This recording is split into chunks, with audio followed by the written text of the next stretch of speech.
ஆயிரத்தில் ஒருவன்ல அந்த ஓடும் மேகங்களை பாட்டு கரெக்டா அந்த படத்தினுடைய கதைக்கு ஒட்டுச்சு. நாடாளும் வண்ணமயில் காவியத்தில் நான் தலைவன், நாட்டில் உள்ள அடிமைகளில் ஆயிரத்தில் நான் ஒருவன், மாளிகை அவள் வீடு, மரக்கிளையில் என் கூடு, வாடுவதே என் பாடு, இதில் நான் அந்த மான், நெஞ்சை நாடுவதெங்கே கூடும் அப்படின்னார். அப்படி கதையோடு ஒட்டிய பாடல்கள் நிறைய எம்ஜிஆருடைய படத்துல நீங்க கேட்டிருக்கலாம். அடுத்து எம்ஜிஆர் ஒரு வித்தியாசமான குரலை தனக்காக அறிமுகப்படுத்தினாரு. அவர்தான் எஸ்பி பாலசுப்ரமணியத்தினுடைய குரலில் எம்ஜிஆருக்காக இனிமையாக பாடப்பட்ட ஒரு பாடல். அந்த பாடலை இப்பொழுது நீங்கள் கேட்க போகிறீர்கள். அதை இப்பொழுது கேட்கலாம்.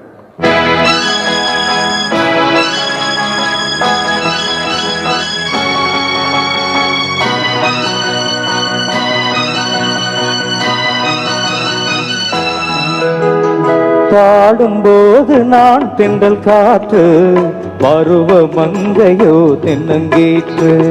பாடும்போது நான் தென்றல் காற்று, பருவ மங்கையோ தென்னங்கீற்று. நான் வரும்போது ஆயிரம் பாடல் பாட வந்ததென்ன, நெஞ்சம் ஆசை கொண்டதென்ன. பாடும்போது நான் தென்றல் காற்று, பருவ மங்கையோ தென்னங்கீற்று.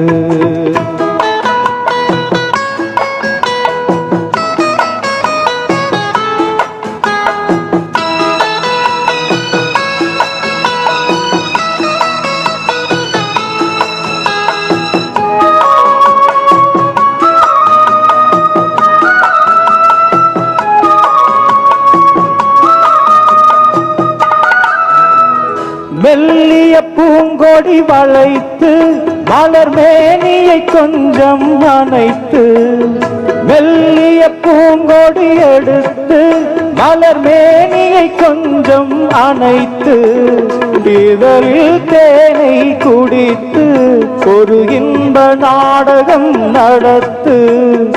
இதழில் தேனை குழந்து ஒரு இன்ப நாடகம் நடத்து. எங்கும் பாலும் தென்றல் காற்றும் நானும் ஒன்று தானே, இன்ப நானும் இன்று தானே. பாடும்போது நான் தென்றல் காற்று, பருவ மங்கையோ தென்னங்கீற்று.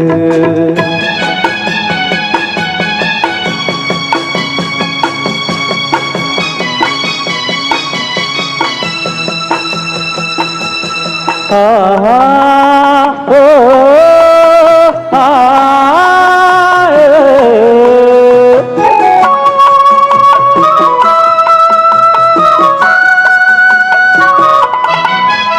எல்லைகள் இல்லா உலகம் என் இதயமும் அது போல் நிலவும். எல்லைகள் இல்லா உலகம் என் இதயமும் அது போல் நிலவும். புதுமை உலகம் மலரும், நல்ல பொழுதாய் யாருக்கும் புலரும். புதுமை உலகம் மலரும், நல்ல பொழுதாய் யாருக்கும் புலரும். யாரும் வாழ பாடும் காற்றும் நானும் ஒன்று தானே, இன்ப நாடும் இன்று தானே. பாடும்போது நான் தென்றல் காற்று, பருவ மங்கையோ தென்னங்கீற்று. நான் வரும்போது ஆயிரம் பாடல் பாட வந்ததென்ன, நெஞ்சம் ஆசை கொண்டதென்ன. பாடும்போது நான் தென்றல் காற்று, பருவ மங்கையோ தென்னங்கீற்று. இந்த பாட்டை கேட்டோன்னா எனக்கு எஸ்பி பாலசுப்ரமணியமோ எம்ஜிஆரோ பாட்டு எழுதினவரோ ஞாபகத்துக்கு வரல. அதை இசையமைத்து கொடுத்தார் மெல்லிசை மன்னர் MS விஸ்வநாதன். அவருக்குன்னு ஒரு வரலாறு இருக்கு இசைத்துறையில. அதாவது மேற்கத்திய இசையை ரொம்ப லாவகமா பயன்படுத்தி அதுக்கு தகுந்த மாதிரி MS விஸ்வநாதன், ராமமூர்த்தி அந்த இரட்டையர்களுக்கு அன்னைக்கு பாடுறதுக்கு ரொம்ப அருமையான ஆளுகள்லாம் வந்துச்சு. ஆனா அதுல நீங்க ஒரு பாட்டு நீங்க கேட்டிருப்பீங்க, வேதாவினுடைய இசையில சீர்காழி கோவிந்தராஜன் வெஸ்டர்ன் மியூசிக் பாடியிருப்பார். அருமையான ஒரு வெஸ்டர்ன் பாட்டை அப்படியே சீர்காழி கோவிந்தராஜனை பாட வச்சிருப்பார். சீர்காழி கோவிந்தராஜனுக்கு மேற்கத்திய இசைக்கு ஏதாச்சும் சம்பந்தம் இருக்கா? அது கர்நாடக சங்கீதத்துக்குனே படைக்கப்பட்ட குரல். தங்கவேலுக்கு பாடியிருப்பாரு.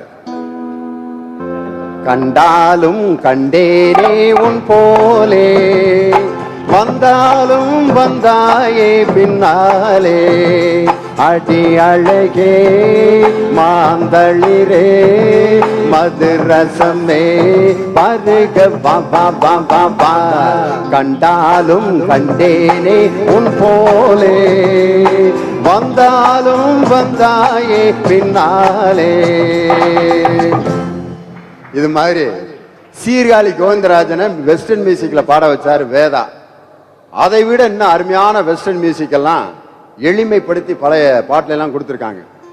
நரிக்கொம்பு விற்கிறதுக்கு வர்றத கூட ஒரு மேற்கத்திய இசையோட பாடின பழைய பாட்டுலாம் நீங்க கேட்டிருப்பீங்க. காரணம், மேற்கத்திய இசையை ரசிக்கிறதுக்கு நமக்கும் அந்த ஞானமும் அறிவும் இருந்திருக்கு. நரிக்கொம்பு விற்கிறத பாடிட்டு வரும்போது கூட ஒரு மேற்கத்திய இசை பாட்டு கேட்டிருப்பீங்க.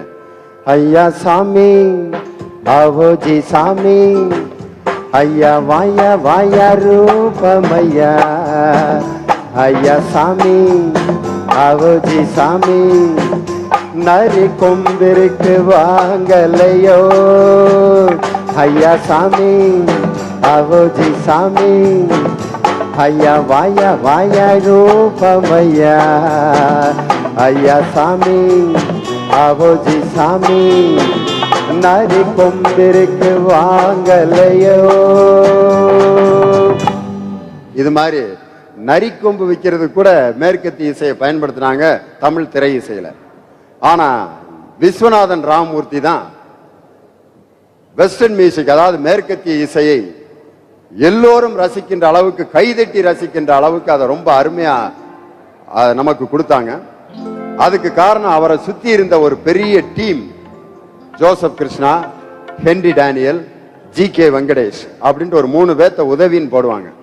அப்படிப்பட்ட ஒரு பெரிய டீம் ஒர்க்கு விஸ்வநாதன் ராமமூர்த்திக்கு இருந்ததுனால அருமையான இசைகளை, மெல்லிசைகளை நமக்கு கொடுத்து மெல்லிசை மன்னர் அப்படின்னு சொல்லி பேர் வாங்குச்சு. இன்னைக்கும் புதிய பறவையில இந்த ஃபர்ஸ்ட் சாங்கை கேட்டோன்னே அந்த வார்த்தை எப்படி இருந்தாலும் அந்த டியூனே நம்மளுக்கு ஒரு இனிமையான அனுபவத்தை தரக்கூடிய டியூன். அதை கூட இளையராஜா வந்து இப்ப ஒரு பாட்டுல கூட ஒரு பாட்டுல போட்டாரு. அருமையான பாட்டு, அந்த சரோஜா தேவி பாடுற பாட்டு. பியானோ, ட்ரம்பட், சாக்ஸபோன் 3ஐயும் சிவாஜி கணேசன் வாசிப்பாரு. நீங்க பாத்துருப்பீங்க. அது பாட்டு அவங்க பாடகிகள் பாடினா ரொம்ப அருமையா பாடுவாங்க. இருந்தாலும் அந்த பாட்டு என்னன்னு தெரிஞ்சுக்கிறதுக்காக ஒரு 2 வரியை மட்டும் உங்களுக்கு சொன்னா அது என்ன பாட்டுன்னு தெரியும். உன்னை ஒன்று கேட்பேன், உன்னை சொல்ல வேண்டும், என்னை பாட சொன்னால் என்ன பாட தோன்றும், என்ன பாட தோன்றும் அப்படின்ட்டு இந்த சிவாஜி கணேசன் அப்படி கண்டக்ட் பண்ணி அப்படி ஆடும்போது, அடே அப்பா, காதல் பாட்டு பாட காலம் என்று இல்லை, தாலாட்டு பாட தாயாகவில்லைன்னு அந்த வெஸ்டர்ன் மியூசிக் ரொம்ப அருமையா இருக்கு. அதையே வந்து இளையராஜா அன்னைக்கு அதையே எடுத்து இந்த வயசான ஆளுகள்லாம் நொந்து போய் ஏக்கத்தோட பாடின மாதிரி டிஎம்எஸ்ஐ சுசீலாவையும் பாட விட்டு, எங்களுக்கு பாடணும்னு ஆசையா தாயா இருக்கு, என்ன செய்யறது அப்படிங்கிற மாதிரி இருக்கு. இளமை காலம் எங்கே என்று திரும்பும் எங்கே, பழைய பாடல் பாட இளமை திரும்பும் எங்கே, இளமை திரும்பும் எங்கே, பழைய பாடல் போல புதிய பாடல் இல்லை, வயசு போன முல்லை வாடி போகவில்லை, இளமை காலம் எங்கே என்று திரும்பும் எங்கே, பழைய பாடல் பாட இளமை திரும்பும் எங்கே, இளமை திரும்பும் எங்கே. இந்த மாதிரி ஒரு டீம் ஒர்க் அந்த விஸ்வநாதன் ராமமூர்த்தி கிட்ட இருந்துச்சு. விஸ்வநாதன் ராமமூர்த்திங்கிற அந்த பேரு சேர்ந்து இருக்கும் போது நமக்கு ஏற்பட்ட ஒரு மகிழ்ச்சி. மெல்லிசை மன்னர்கள் விஸ்வநாதன் ராமமூர்த்தின்னு போட்டோன்னா பாக்குறதுக்கே ஆசையா இருக்கு. ஆனா அது ஒரு படத்துல டங்குன்னு பிரிஞ்சிச்சு. ராமமூர்த்தி திணிவேன்னு காணா போயிட்டார். காரணம், அதுகளுக்கு ஏற்பட்ட ஒரு சின்ன உடசல்ல அன்பேவால பார்த்தா வெறும் எம்.எஸ். விஸ்வநாதன் மட்டும் இருந்துச்சு. பார்த்தோம். ஆனா அவர்கள் இருவரும் இன்னைக்கு சேர்ந்தே இருந்திருந்தால் தமிழ் திரைப்பட உலகத்தில் இப்படி ஒரு இன்னிசை இரட்டையர்களை இதுவரை சந்திக்கவே முடியாத அளவிற்கு ஒரு வரலாற்றை விஸ்வநாதன் ராமமூர்த்தி படைத்திருப்பார்கள். ஆனா போச்சு. அப்படிப்பட்ட ஒரு மாபெரும் திறமசாலி எம்.எஸ். ராஜுங்கிற குரல்ல அப்படி இடையில சில குரல்லாம் கொடுத்திருப்பாரு, பார்த்திருப்பீங்க. விஸ்வநாதன்ங்கிற குரல் அல்ல, எம்.எஸ். ராஜு. அதுல பாத்தீங்கன்னா அந்த குழந்தையும் தெய்வமும் பாடத்துல அந்த நான் நன்றி சொல்வேன் அப்படிங்கிற பாட்டுக்கு அந்த அழகான ஒரு ஹம்மிங்கோட அப்படி உள்ள நுழைவாரு. நான் நன்றி சொல்வேன் என் கண்களுக்கு உன்னை என்னருகே கொண்டு வந்ததற்கு. நான் நன்றி சொல்ல சொல்ல நானும் மெல்ல மெல்ல என்னை மறப்பதென்ன. லால லால லல்ல லால லால லல்ல லால லால லல்ல லாலா. நான் நன்றி சொல்வேன் என் கண்களுக்கு உன்னை என்னருகே கொண்டு வந்ததற்கு. நான் நன்றி சொல்ல சொல்ல நானும் மெல்ல மெல்ல என்னை மறப்பதென்ன. லால லால லல்ல லால லால லல்ல லால லால லல்ல லாலா. இந்த லால லல்லா சொன்னது வேற யாரும் இல்ல, எம்.எஸ். ராஜு என்ற பெயரில் எம்.எஸ். விஸ்வநாதன். அப்படிப்பட்ட ஒரு அருமையான இசையமைப்பாளர் இசையமைத்தது இந்த நேற்று இன்று நாளை என்ற படத்தில் வந்த பாடும்போது நீ தென்றல் காற்று, பருவ மங்கையோ தென்னங்கீற்று.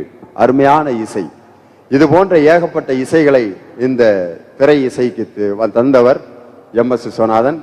அவரை நினைத்து பார்ப்பதற்கு இந்த பாடல் ஒரு சந்தர்ப்பத்தை வழங்கியது என்றுதான் இந்த பாடலில் நான் பார்க்கிறேன். அடுத்து ஒரு அருமையான புரட்சி நடிகரின் சிந்தனைகளை, ரொம்ப அருமையாக சிந்தனைகளை தொகுத்து வழங்கிய ஒரு எம்ஜிஆருடைய பாட்டு. இன்று மனிதர்கள் ஒவ்வொருவருமே ஒவ்வொருத்தர் முன்னாடி எப்படி நடந்துக்கிறோம் அப்படிங்கிறத யதார்த்தமாக சித்தரித்த பாடல். அந்த பாடலை இப்பொழுது நீங்கள் கேட்கலாம்.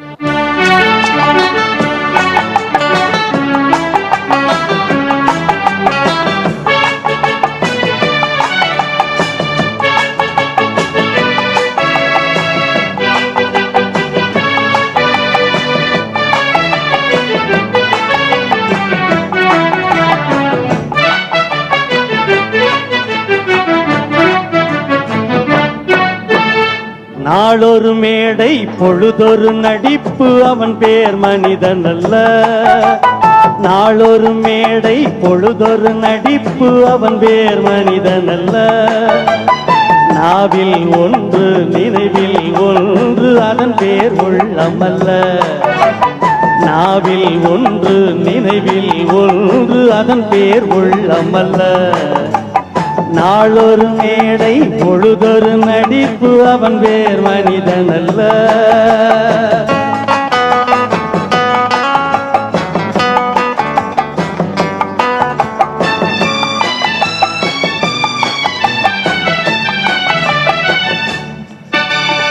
உள்ளத்தில் வைத்ததை உதட்டிலும் வைப்பவன் எவனோ அவனே மனிதன்.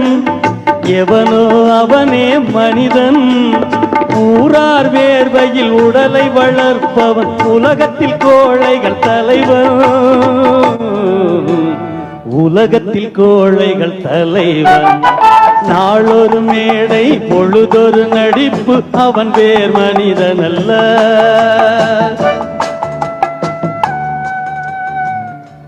நாளொரு மேடை பொழுதொரு நடிப்பு அவன் பேர் மனிதன் அல்ல. நம்ம இதை யோசித்து பார்க்கணும். நடிக்காம நம்ம இந்த உலகத்துல இருக்க முடியுமா? காலையில இருந்து சாயங்காலம் வரைக்கும் நம்மளுடைய லைஃப் யோசனை பண்ணி பாருங்க. யார்கிட்ட என்னென்ன நடிப்பு போட்டிருக்கேன் தெரியுமா? அடே அப்பா, டீ குடிக்கிற இடத்துல ஒருத்தர் வருவாரு, பாக்கெட்ல காசே இருக்காது, வாங்க டீ பஜ்ஜி வடை, அவன் ஆமான்ட்டானா என்னடா பண்றது அப்படின்ட்டு யோசிச்சுக்கிட்டே சும்மா சாப்பிட்டு போங்க டீ அப்படின்னு. அவன் அதுக்கு மேல இருக்கட்டேன் நான் வாங்கி தர்றேன், அவன்கிட்டையும் பாக்கெட்ல காசு இருக்காது, நான் வாங்கி தர்றேன், ஒன்றும் வேணாம் இது பரவாயில்ல இருக்குன்ட்டு ரெண்டு பேருமே சாப்பிடாம போயிடுவாங்க. சில இடங்கள்ல இப்படி நடந்துடும். வாங்க டீ அப்படின்னு, டீ வேணாம் காபி சொல்லுங்கன்றுவான். கையில ஒரு பைசா கூட இருக்காது. காப்பி அது காப்பி ரெண்டு கொடுங்க கொடுங்கய்யா கொடுங்கய்யா கொடுத்துருங்கய்யா அப்படின்னு சொல்லிட்டு கொடுத்துட்டு போய் அவன்கிட்ட அவன் காதோட காதா கெஞ்ச பார்க்கணுமே. அது வந்து இப்போ ஒரு அரை மணி நேரத்தில் தந்துடுறேன். என்னையா சொல்றீங்க அப்படின்னா, காப்பி ஸ்ட்ராங்கா போட சொல்லிட்டு இருக்கேன், வேற ஒன்றும் இல்லை அப்படின்னு சொல்லி அவனை போட்டு ஜமாளிக்கிறதுக்கு ஒரு டீ வாங்கி கொடுக்குற இடத்துல எம்பிட்டு நடிப்பு நடிக்கிறான். ஆபீஸ்க்கு லேட்டா போறான். ஆபீசர் கேட்கிறாரு, லேட்டு. அது லேட்டு சார், அது என்னன்னா இது பஸ்ஸு கொஞ்சம் மெதுவா வந்தாங்க அப்படின்னா. பஸ்ஸிலே வந்திருக்க மாட்டேன், சைக்கிளில் வந்திருப்பேன். சைக்கிளை நிறுத்திட்டு வந்த, அது பஸ்ஸில் இறங்கி சைக்கிள் எடுத்துட்டு வந்தேன் சார் அப்படின்ட்டு ஒரு பொய்யை மறைக்கிறதுக்கு அப்படியே மாத்தி திடீர்னு பாத்தீங்கன்னா 28ஆம் தேதி வீட்டுக்கு விருந்தாளி வந்துருவாங்க. குப்புன்னு வந்துருவான். 15-20 டிக்கெட்டை கூட்டிக்கிட்டு, வாங்கய்யா மாப்பிள்ள உங்களுக்காகத்தான் காத்துக்கிட்டே இருந்தேன் அப்படிமே. மனசுக்குள்ள என்ன நினைப்பான் தெரியுமா, வந்திருக்காங்க விளங்காத பேளுக, பையில 15 விஷயம் இல்ல வந்திருக்காங்க, ஒரு பெரிய பட்டாளத்தையே கூட்டிட்டு வந்திருக்காங்க. சாப்பிட்டு போங்க, நல்லா சாப்பிட்டு தான் போனேன், நான் யாரையும் சாப்பிடாம அனுப்புறதே இல்லை அப்படின்னு சொல்லிட்டு நடிக்கிறான். முகத்துல ஒண்ணு உள்ளுக்க ஒண்ணு. முடியுதா நம்மளால? அப்படி இருக்காம முடியாது. இருந்தாலும் உள்ளொன்று வைத்து புறமொன்று பேசாத அந்த உண்மையான மனது வேணும்ன்றதான் இந்த பாட்டுல சொல்லுது. நாளொரு மேடை பொழுதொரு நடிப்பு அவன் பேர் மனிதன் அல்ல. இன்னைக்கு ஒரு நாளைக்கு ஒரு அறிக்கை கொடுக்கறதுக்குன்னே ஒரு அரசியல்வாதி நம்ம நாட்டில் ஒருத்தர் இருக்காரியா. எங்க யார ஆதரிக்கிறாரு யார வெறுக்கிறாருன்னே கண்டே பிடிக்க முடியல. நம்ம மதுரையில் நின்னவர், ஐயோ இவர் மீது நான் கடும் தாக்கு அப்படிங்கிறாரு. அடுத்து பார்த்தா அவர் மீது பாய்ச்சல்ங்கிறாரு. எங்க இருந்து பாஞ்சாரோ அந்த பக்கம் தாக்குறாரு, எங்க இருந்து தாக்குனாரோ அங்கிட்டு எதிர்க்க பாயிறாரு. எங்கிட்டு போவாரு என்ன? அதனாலதான் பல கலர் உள்ள ஒரு துண்டை போட்டிருக்காரு அவரு. நீங்க பார்த்திருப்பீங்க, எல்லா கலரும் கலந்த ஒரு துண்டு. காரணம், எப்ப எதுக்கு பாய்வேன் எதை தாக்குவேன்னு கண்டே பிடிக்க முடியாது. இந்த மாதிரி ஆளுக்காண்டியே போட்டிருக்காரு அந்த பாட்டு. நாளொரு மேடை பொழுதொரு நடிப்பு அவன் பேர் மனிதன் அல்லன்னு. இன்னொரு ஆள் ஒரு பெரிய சாமியார் இந்தியாவே கலக்கிட்டு இருக்காரு, சக்கர வண்டியில உட்காந்துக்கிட்டு தாடி வாயா அப்படின்ட்டு அவரை போய் காலில் தொப்புன்னு விழுந்தாங்க. கடைசிக்கு உலகத்தினுடைய கள்ள பணம் பூரா அந்த ஆள்கிட்ட தான் இருக்கு. இத போய் இந்த ஆளுகளுக்காண்டியே போட்ட பாட்டு இது. நாளொரு மேடை பொழுதொரு நடிப்பு அவன் பேர் மனிதன் அல்ல. ஊரு பைய காசுல தின்ன உடம்ப பார்த்தோன்னே கண்டுபிடிச்சிடலாமியா. ஒரு சைஸா பல பல பல பல பலன்னு ஒரு சூப்பர் வகுரோட இருப்பாங்க, பார்த்துருப்பீங்க. அப்படியே அந்த பழ அப்படி மின்னு வருவான் உடம்பு. அதை பார்த்தோன்னே உழைச்சு சம்பாரிச்சு தின்ன உடம்பே இல்லைன்னு கண்டுபிடிச்சிடலாம். கும்னு அப்படி வந்து நிற்பாங்க, சென்ட் வாசனையோட வெள்ளையும் சொல்லையுமா. அப்படி இவன் கண்டிப்பா உழைச்சு சாப்பிட்டுருக்கவே மாட்டான். நாளொரு மேடை பொழுதொரு நடிப்பு அவன் பேர் மனிதன் அல்லன்னு நடிச்சுதான் ஆகணும். குடும்பத்துல வாரு புருஷன் பஞ்சாயத்து 2 பேரும் இவங்க தான் அந்த குடும்பத்தையே நிலநாட்டுற மாதிரி. இவரு நான் மட்டும் இல்லாட்டி இந்த வீட்டுல எவன்டி பாப்பான் அப்படிம்பாரு. இந்த அம்மா நான் ஒருத்தி மட்டும் இல்லாட்டி நிம்மதியா இருப்ப முடியும் நாங்க அப்படின்னாங்க. இவரு நான் ஒருத்த மட்டும் இல்லாட்டி அப்படின்னா இல்லாட்டி போயா நாங்க சந்தோஷமா இருப்போம் அங்க. இந்த அம்மா இருந்தாலும் இவர் பெரிய அந்த குடும்பத்தை நிலநாட்டுறவர் மாதிரி, நான் ஒருத்த மட்டும் இல்லாட்டி நடக்க மாட்டே அப்படின்னு இவரு பேசுவாரு. அந்த அம்மா நான் ஒருத்தி மட்டும் இல்லாட்டி என்ன, யாரு இல்லாட்டி இந்த உலகம் சாக போறதில்லை. சும்மா நம்மளா சொல்லிக்கிறேன், நான் இல்லாட்டி என்ன இல்லாட்டி ஒன்னும் இல்லை போட அப்படிமா சும்மா பேசிக்கிறது. என்னை பார்க்கறதுக்கு பேரண்ட்ஸ் பெற்றோர்கள் வருவாங்க. வந்தா யாராவது தன்னுடைய பிள்ளைய பத்தி நல்ல கருத்து சொன்னதா இது வரைக்கும் கிடையாது. ஒரு வாத்தியாரை கூப்பிட்டு கேளுங்க, ஏன் அவன் வகுப்புல நிறைய பேர் ஃபெயிலா போனான்னு கேட்டா, நான் சரியா சொல்லி கொடுக்கலன்னு எந்த வாத்தியார் இது வரைக்கும் சொன்னதே கிடையாது. என்ன சொல்லுவாரு, எனக்குன்னே வந்து வெறும் குரங்கு பயலா சேர்ந்திருக்கான் சார். பக்கத்து கிளாஸ் வாத்தியாருக்கு நல்ல நல்ல பயல்களையா பிறக்கி போட்டுக்கிட்டாரு, எனக்குன்னு வெறும் குரங்கு பயலா வந்திருக்கான் அப்படின்பாரு. அவனுக்கு மேலதான் பழிய போடுறாரு. அதே மாதிரி பயலுக நீங்க ஏன்டா ஃபெயிலா போனீங்கன்னா எங்களுக்குன்னு ஒரு விளங்காத வாத்தியாரை போட்டிருக்காங்க பாருப்பாங்க. அவனுங்க மற்ற கிளாஸுக்கெல்லாம் நல்ல நல்ல வாத்தியாரா போறாங்க, எங்களுக்குன்னு போட்டிருக்காங்க பாரு வாத்தியாரு. என்ன மொழியில பாடம் நடத்துறாருன்னு கண்டுபிடிக்க முடியலங்கிறான் அவன்.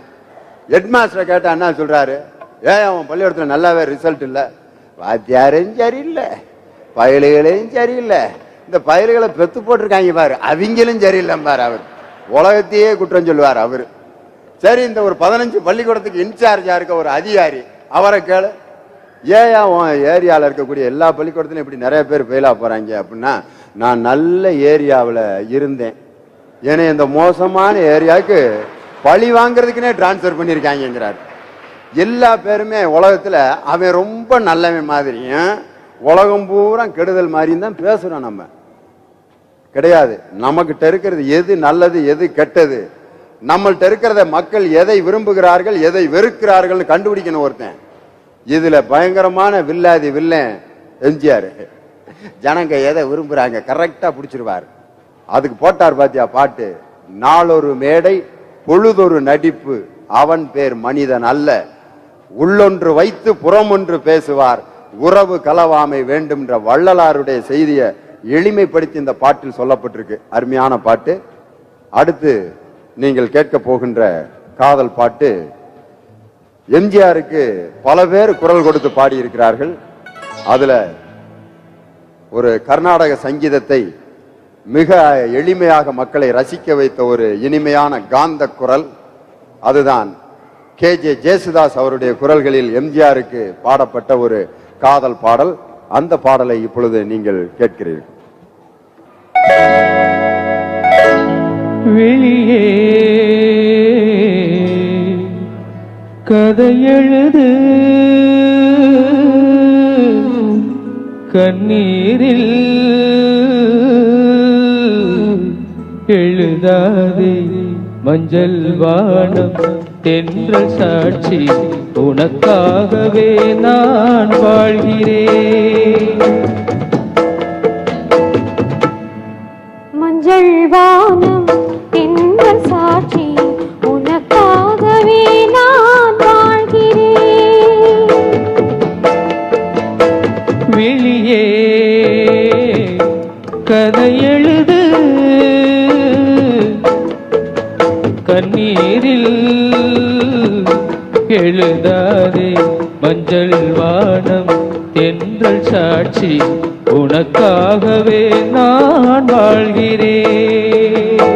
மனதில் வடித்து வைத்த சிலைகள், அதில் மயக்கம் பிறக்க வைத்த கலைகள். மனதில் வடித்து வைத்த சிலைகள், அதில் மயக்கம் பிறக்க வைத்த கலைகள். மேகங்கள் போல் நெஞ்சில் ஓடும் வானத்தை யார் மூடக்கூடும், உனக்காகவே நான் வாழ்கிறேன்.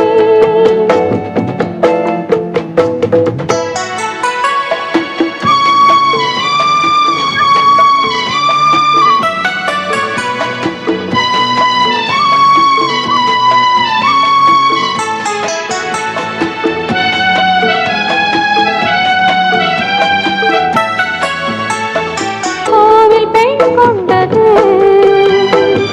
தெய்வம் கண்டது, பூஜையால் செய்வது, இந்த பூவையால் கொள்வது. பூவைக்கு வேறேது பாஷை, உள்ளத்தில் ஏதேதோ ஆசை. உனக்காகவே நான் வாழ்கிறேன்.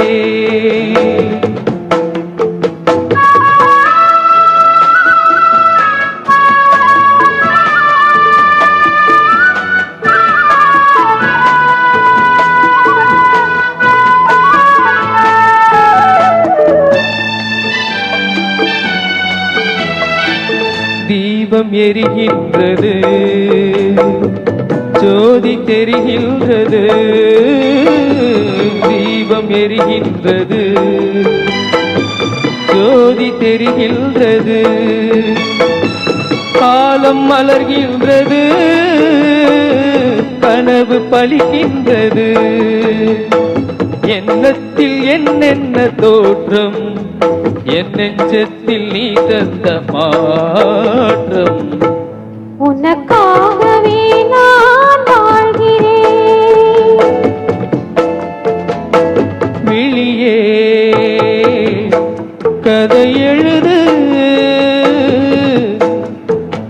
கண்ணீரில்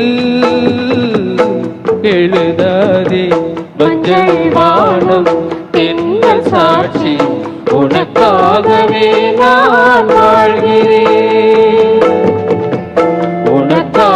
எனவே நான் வாழ்கிறேன். எழுது கண்ணீரில் எழுதாது. இந்த பாட்டை கேட்கும் போதும் நீங்க கண்டிப்பா எம்.எஸ். விஸ்வநாதனையோ எம்ஜிஆர் லதாவையோ உரிமை குரல் படத்தையோ அந்த மண்ணில் எழுதிக்கிட்டு இருந்ததோ இப்போ உங்களுக்கு ஞாபகம் வராது. அந்த ஜேசுதாசினுடைய அந்த இனிமையான குரல் தான் உங்களுக்கு ஞாபகம் வரும். ஜேசுதாஸ் அந்த பொம்மை படத்தில் அந்த பிச்சைக்காரனுக்கு பாடின பாட்டோட அதுக்கப்புறம் ரொம்ப நாள் அவர் எங்க கிடக்கிறாருன்னே தெரியாம போச்சு. நீயும் பொம்மை நானும் பொம்மை பாடின பிற்பாடு எங்க இருந்தாருன்னே தெரியல. மறக்க முடியுமாங்கிற படத்துல சுசிலா பாடின பாட்டுக்கு இடையில ஒரு ஹம்மிங் கொடுப்பாரு. அந்த ஹம்மிங்கோட அந்த பாட்டே படத்துல எடுத்துட்டாங்க. வசந்த காலம் வருமோ நிலை மாறுமோ, அந்த பாட்டுக்கு இடையில ஒரு ஹம்மிங் கொடுப்பாரு. அதோட நின்று போனாரு. அதுக்கப்புறம் கூந்தலிலே நெய் தடவின்ட்டு ரொம்ப நாள் ஒரு 3-4 வருஷம் கழிச்சு ஒரு பாட்டு பாடினாரு. நெஞ்சம் என்னும் ஆலயத்தில் சென்றதெல்லாம் என் அண்ணன் மகள். இப்படி இடையில பரிதாம தலை காட்டிக்கிட்டு இருந்த கே.ஜே. ஜேசுதாச எல்லோரையும் ரசிக்க வைக்கின்ற ஒரு குரலாக மாற்றி காட்டியது இந்த புலமை பித்தன் எழுதிய ஒரு அருமையான பாட்டு வெளியே கதை எழுதுங்கிற பாட்டு. புலமை பித்தனை எம்ஜிஆர் எப்ப எதுக்காக பயன்படுத்துவார்னா, நல்ல வர்ணனை உள்ள பாட்டுக்கு புலமை பித்தன் எழுதிட்டு வாங்க அப்படின்றவார். 1000 நிலைவை பாட்டு கேட்டீங்க, அந்த பாட்டு கவிஞர் புலமை பித்தனுடைய பாட்டு. ஒரு பெண்ணை வர்ணிக்கணும் அப்படின்னு சொன்னாலே அவர் புலமை பித்தனை தான் தேர்ந்தெடுப்பார். காரணம், மீனவ நண்பன்ல ஒரு பாட்டு கேட்டிருப்பீங்க. தங்கத்தில் முகம் எடுத்து சந்தனத்தில் உடல் எடுத்து மங்கை என்று வந்திருக்கும் மலரோ, நீ மாலை நேர பொன் மஞ்சள் நிலவோ. தங்கத்தில் முகம் எடுத்து சந்தனத்தில் உடல் எடுத்து மங்கை என்று வந்திருக்கும் மலரோ, நீ மாலை நேர பொன் மஞ்சள் நிலவோ. அது மாதிரி ராத்திரிக்கும் புலமை பித்தனுக்கும் ரொம்ப நெருங்கிய தொடர்பு இருக்கு. ராத்திரியை ரசிச்சு ரசிச்சு ரசிச்சு எழுதியிருக்காரு ஒரு பாட்டுல. இப்ப கூட ரஜினிகாந்த் நடிச்ச தங்க மகன்ல கூட ஒரு ராத்திரி பாட்டு புலமை பித்தனுடைய பாட்டு. ராத்திரியில் பூத்திருக்கும் தாமரைதான் பெண்ணோ, நாகசுரம் தேடி வர தூதுவிடும் கண்ணோ, சேலை சோலையே தவறுவிடும் தேடும் மாலையே அப்படிங்கிற ஒரு பாட்டு. ராத்திரியில் பூத்திருக்கும் தாமரைதான் கண்ணோ, மாங்கனிகள் தொட்டிலே தூங்குதடி அங்கே அப்படின்னு. மாங்கனிகள் எப்படி தொட்டில தூங்க முடியும்? அது என்ன குழந்தையா? அவர் ஒரு கற்பனையை பாரு. மாங்கனிகள் தொட்டிலே தூங்குதடி இங்கே மன்னவனின் பசி யாரன்னுதான் அவர் என்ன சமாச்சாரத்தை சொன்னாருங்கிற. இப்படி ஒரு இலைமறை காயாக பெண்ணை வர்ணிப்பதில் ரொம்ப அருமையா புலமை பித்தன் வர்ணிப்பார். இன்னொரு பாட்டு இருக்கு. இதுதான் முதல் ராத்திரி அன்பு காதலி என்னை ஆதரி, மன்மதன் சேனை முன்வரும் வேளை நீதானே என்னை காக்கும் மந்திரி, அடிமை இந்த சுந்தரி என்னை வென்றவன் ராஜ தந்திரிம்பார். அது மாதிரி ராத்திரின்னு போட்டோன்னு புலமை பித்தன் அந்த வர்ணனையில தூள் கிளப்பிடுவார். எம்ஜிஆர் இது மாதிரி ஒரு வகைக்கு ஒரு கவிஞரை வச்சிருந்தார். சோகத்தை எழுதுறதுக்குனே ஒரு குரூப், பெண்ணை வர்ணிக்கிறதுக்குனே புலமை பித்தன், கொள்கை எழுதுறதுக்குனே வாலி, காதலை எழுதுறதுக்குனே ஒரு குரூப், இப்படி அப்படியே ஒரு பட்டாளத்தையே வச்சிருந்தார்.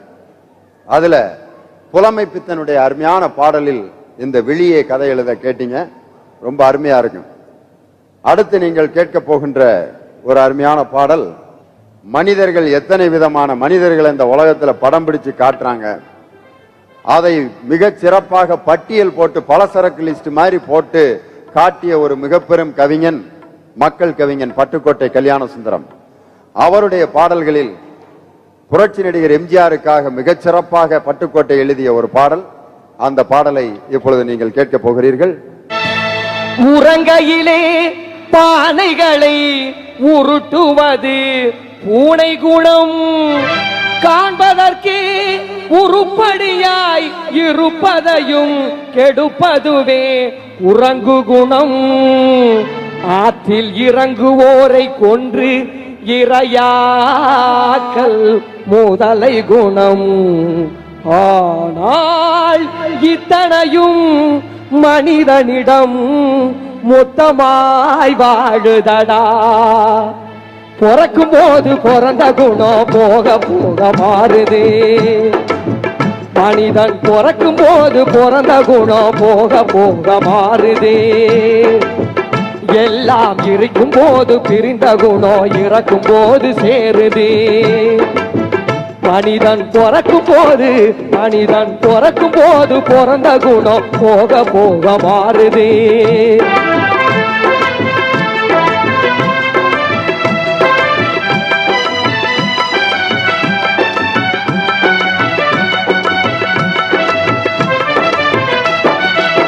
பட்டப்பகல் திருடர்களை பட்டாடைகள் மறைக்குது.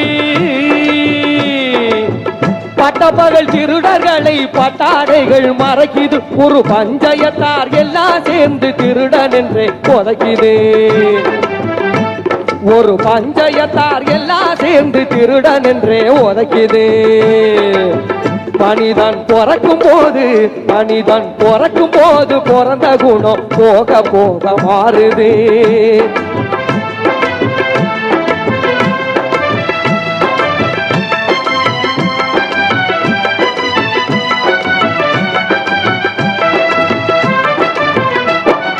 காலநிலைய மறந்து சிலது கம்பையும் கும்பையும் நீட்டுது. காலநிலைய மறந்து சிலது கம்பையும் கும்பையும் நீட்டுது. புலியின் கடுங்கோபோ தெரிஞ்சிருந்தும் பாலை புடிச்சு ஆட்டுது. புலியின் கடுங்கோபோ தெரிஞ்சிருந்தும் பாலை புடிச்சு ஆட்டுது. வாழ்வின் கணக்கே புரியாத ஒண்ணு காசை தேடி பூட்டுது. ஆனா காதோரோ நிறைச்ச முடி கத முடிவ காட்டுது. மனிதன் பிறக்கும் போது பிறந்த குணம் போக போக மாறுது.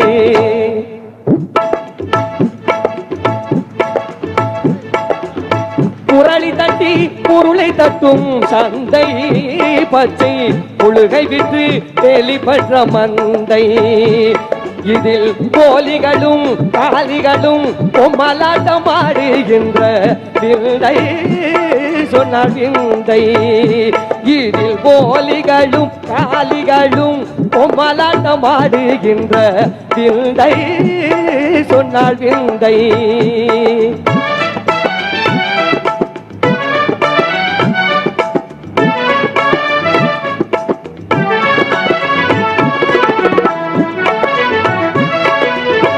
உப்புகளை வைரம் என்று சொன்னாள். உப்புகளை வைரம் என்று சொன்னாள். நம்பி ஒப்புக்கொள்ளும் கூடருக்கு முன்னால் நீ உளறி என்ன கடறி என்ன ஒன்றுமே நடக்கவில்லை தோழா ரொம்ப நாளா. நீ உளறி என்ன கதறி என்ன ஒன்றுமே நடக்கவில்லை தோழா ரொம்ப நாளா. மனிதர்கள்ட்ட என்னென்ன விதமான குணங்கள் அடங்கி இருக்கு அப்படிங்கிறதுக்கு இது ஒரு அருமையான பாட்டு.